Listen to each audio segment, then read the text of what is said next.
Welcome to today's episode of the Be Sure podcast. Living with epilepsy involves challenges beyond seizures, including stigma and emotional impact. However, with the right treatment and adjustments, many people with epilepsy can lead active lives. To help us better understand this, we are fortunate to have a renowned consultant neurologist with extensive experience in treating epilepsy. Welcome, Doctor. मैं doctor Raju Rathore कहता होता हूँ। मैं neuro physician हूँ। तो मैं currently अभी तो गोरखपुर में प्रैक्टिस कर रहा हूँ। Let's start with the basics. What exactly is a seizure and how does it affect the brain? हाँ, एक्चुअल में सीज़र मतलब अभी हम इसमें बोलते हैं मतलब हमारा लैंग्वेज में तो झटके या ना तो दौरे करके बोलते हैं ना, वही है, इसको यही सीज़र है। तो इसका मतलब क्या होता है कि इसमें ब्रेन में हमारा नॉर्मल ब्रेन में क्या है कि हमारा करंट पास होता रहता है, जैसा सिग्नल्स चलता रहता है ब्रेन में। तो ये दौरे आते उस समय क्या होता है कि ये सिग्नल ओवर एक्टिव हो जाता है। तो ओवर एक्टिव होने से ये इसकी वजह से क्या है कि हमको एक ये सीज़र या दौरा या झटके ये आ जाते हैं। What is epilepsy? एपिलेप्सी अभी सीज़र मतलब क्या एक ही बार आने से उसको क्या है कि हम सीज़र बोलते हैं। कुछ कोई भी कुछ रीज़न की वजह से आने का चांसेस रहता है सीज़र। एपिलेप्सी मतलब ऐसा सीज़र कोई बार-बार आ रहा है तो उसको हम क्या है कि एपिलेप्सी बोलते हैं। यूजुअली क्या है कि ऐसा सीज़र 2 बार आया, 2 बार से ज़्यादा आया तो हमको उसको क्या है कि एपिलेप्सी बोलते हैं। What are the different types of seizures and do they affect people differently? हाँ, हाँ। सीज़र क्या है कि बहुत सारे टाइप्स रहता है सीज़र इसमें। इसमें लोकलाइज़ मतलब छोटा सा एक रीजन बॉडी में एक रीजन में आने वाला सीज़र रहता, नहीं तो पूरा शरीर में आने वाले सीज़र रहता। वो छोटे बच्चों को भी आ सकते हैं, नहीं तो बुजुर्ग लोग को बहुत ओल्ड पीपल्स को भी आ सकते हैं, किसी को भी आ सकते हैं सीज़र्स।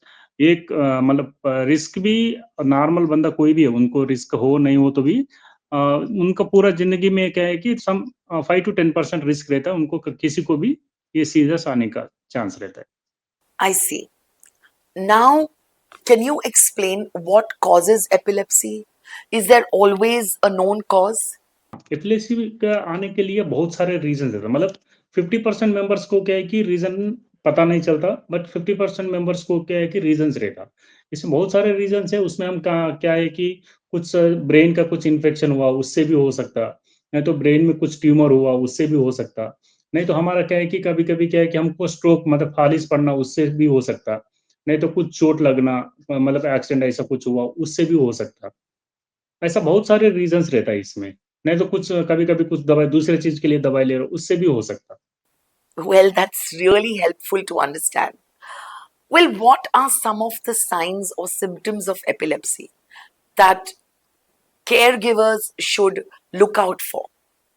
अभी क्या है कि नॉर्मली क्या है कि अभी फर्स्ट टाइम तो पता नहीं चलता केयरगिवर्स को, अभी बार-बार किसी को सीरियस आ रहा तो उन लोगों को पता चल जाता। बट एक्चुअली ये सीरियस में इसमें क्या है कि हम इंग्लिश मतलब मेडिकल टर्म में इसमें कन्वल्सिव सीजर्स करके बोलते हैं, नॉन कन्वल्सिव सीजर्स करके बोलते हैं।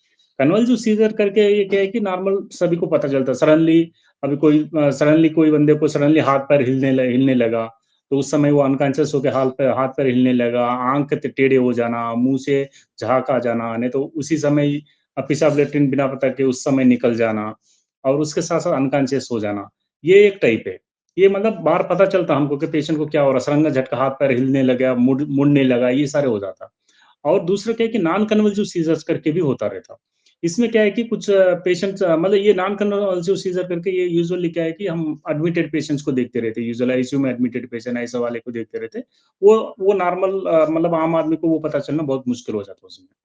तो एक सीज़र ये हाथ-पैर हिलने के अलावा और भी हो सकता। सडनली पेशेंट सडनली डर जाना, नहीं तो सडनली पेशेंट बैठे-बैठे आराम से थोड़ी देर क्या है कि ऐसा आँख की टपक के रहते रहना। सडनली पेशेंट क्या है कि मतलब परध्यान में चले जाना, ऐसा हो जाता है। सडनली कुछ सुन रहा है, उस समय क्या है कि सडनली 1-2 10 सेकंड, 20 सेकंड सडनली क्या है कि पूरा मतलब कोई ये वो दुनिया में नहीं है, जैसा ऐसा ही कुछ स्टीयरिंग जैसा ऐसा देखते रहना। ये सारे चीज़ होता है और बहुत सारे चीज़ें होता है इसमें।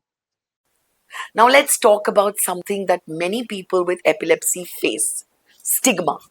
Can you tell us why epilepsy is often misunderstood?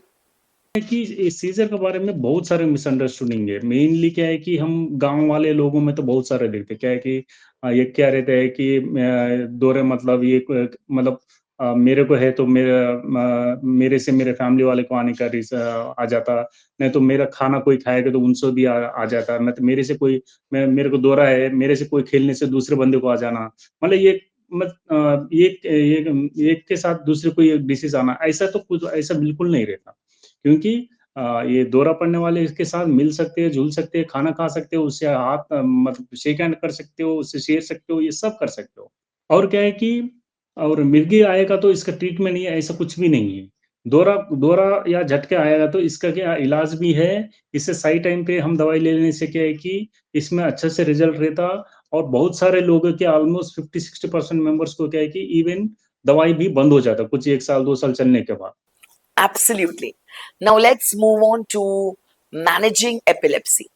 What are the common triggers for seizures that patients and caregivers should be aware of? Main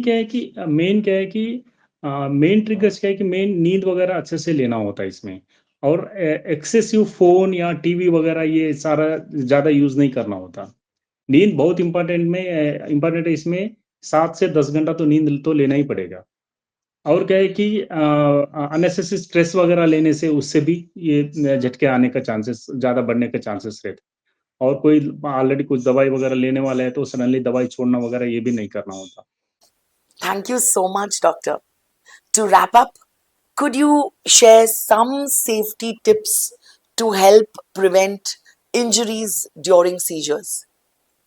main क्या है कि दौरा उसमें छोटा-छोटा दौरा है तो ठीक है, बस बड़े-बड़े दौरा आने से पेशेंट क्या है कि पूरा अनकॉन्शियस हो जाता है। तो ऐसे चीज़ में क्या है कि पेशेंट को कुछ दौरा पड़ रहा है तो उस समय क्या है कि पेशेंट को क्या है कि कुछ आस-पास कुछ टूटने वाला जो चुभने वाला चीज़ वगैरह ऐसा कुछ है, नहीं तो कुछ आग वगैरह, पानी वगैरह ऐसा कुछ है तो उससे दूर रखना होता है पेशेंट को। और पेशेंट को सडनली मतलब कुछ क्या है कि गाँव में कुछ नाक दबाते रहते हैं, ये सारे करते रहते हैं, ऐसा चीज़ नहीं करना। Thank you so much, Doctor. This has been incredibly informative and helpful.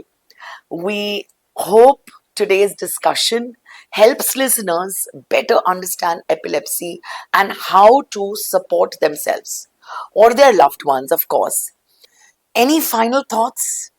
Okay thank you everyone. इसमें क्या है कि दौरे या झटका वगैरह ये कुछ बीमारी नहीं कोई बड़ी घबराने वाली बीमारी नहीं है।